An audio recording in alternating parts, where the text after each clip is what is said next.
Hello दोस्तों, क्या आपने कभी सोचा है कि अमेरिका आज दुनिया का सबसे ताकतवर देश कैसे बना? इसका सफर सिर्फ आजादी के बारे में नहीं था, बल्कि खून, मशीनरी, साइंस और होशियारी के बारे में भी था। आइए हम आपको इस कहानी से रूबरू कराते हैं, गुलामी से लेकर सुपर पावर बनने तक। गुलामी की शुरुआत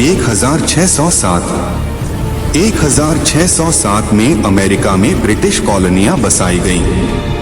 मूल अमेरिकियों की जमीन पर कब्जा करके उनकी आजादी पर हमला किया। अंग्रेजों ने यहाँ टैक्स लगाए, लेकिन अमेरिकियों को पार्लियामेंट में कोई पावर नहीं दी। यही वह समय था जब बिना रिप्रेजेंटेशन के कोई टैक्स नहीं का नारा बुलंद होने लगा। आम लोग डर और दहशत में जी रहे थे, लेकिन उनके दिलों में बगावत की आग जल रही थी। बगावत और क्रांति 1775 से 1783।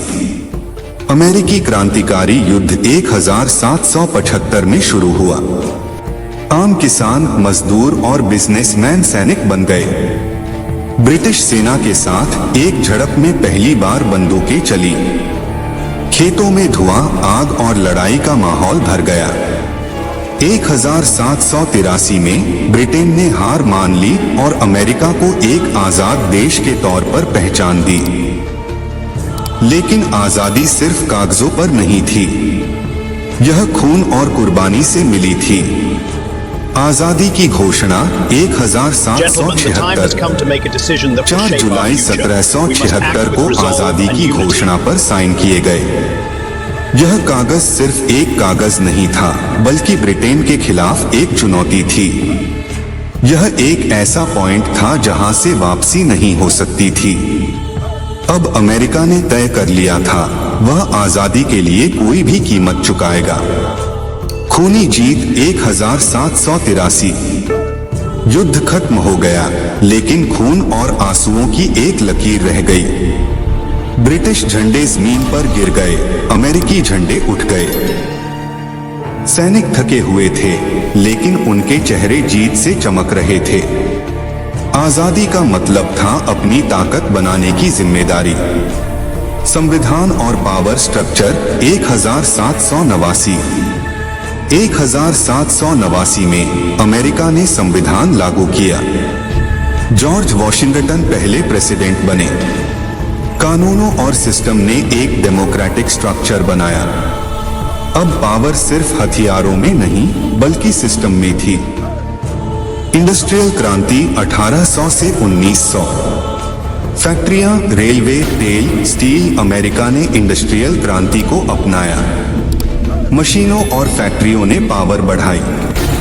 रेलवे ने दूर दराज के इलाकों को जोड़ा। अमेरिका की इकोनॉमी तेजी से बढ़ी, जिससे दुनिया में उसका इकोनॉमिक बेस बना। एजुकेशन और टेक्नोलॉजी। हार्वर्ड और मिट जैसी यूनिवर्सिटी बनी। अमेरिका ने साइंस और टेक्नोलॉजी के फील्ड में कदम रखा। बिजली, मशीनें, इन्वेंटर, ज्ञान ने पावर दी। अब अमेरिका सिर्फ ताकत और पैसे से नहीं, बल्कि समझदारी और चालाकी से आगे बढ़ रहा था। वर्ल्ड वॉर और सुपर पावर का बढ़ना 1940 से 1945।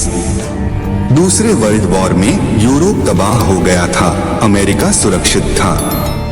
बड़ी बड़ी फैक्ट्रियां, हथियार, सैनिक, दुनिया की सबसे ताकतवर ताकत। अमेरिका का यूनाइटेड नेशंस, IMF और वर्ल्ड बैंक पर दबदबा था। 1945 में एटॉमिक बम के साथ अमेरिका ने पूरी दुनिया को दिखा दिया कि अब अमेरिका ही अकेला बॉस है। Atomic bomb 1945। हिरोशिमा और नागासाकी के धमाकों ने दुनिया को हिलाकर रख दिया था। यह ताकत सिर्फ तबाही की नहीं थी, यह साइकोलॉजिकल दबदबे की भी थी। अमेरिकी मिलिट्री और साइंस ने दुनिया पर अपना असर दिखाया। Dollar power. अब हथियार नहीं, बल्कि डॉलर सबसे ताकतवर हथियार था। तेल और इंटरनेशनल ट्रेड डॉलर में होने लगा। दुनिया की इकोनॉमिक पॉलिसी, कर्ज और ट्रेड अमेरिकी कंट्रोल में थे। अब बिना गोली चलाए पैसे और स्ट्रेटेजी से पावर बनी रहती थी। Modern America. आज अमेरिका के पास है सबसे बड़ा military, space program NASA, SpaceX, artificial intelligence और टेक्नोलॉजिकल इनोवेशन, हॉलीवुड और मीडिया का ग्लोबल दबदबा। अमेरिका अब सिर्फ सबसे ताकतवर देश नहीं रहा, यह सबसे ज्यादा सोचने वाला, सबसे चालाक और सबसे असरदार देश है। आखिरी आवाज। अमेरिका अब भी दुनिया पर राज करता है, इसलिए नहीं कि यह सबसे ताकतवर है, बल्कि इसलिए कि यह सबसे पहले सोचता है। ये थी आज की कहानी। ऐसी और दमदार कहानियों के लिए सब्सक्राइब करें AI स्टोरी रोनिक, क्योंकि यहां कहानियां नहीं, सच बोलते हैं।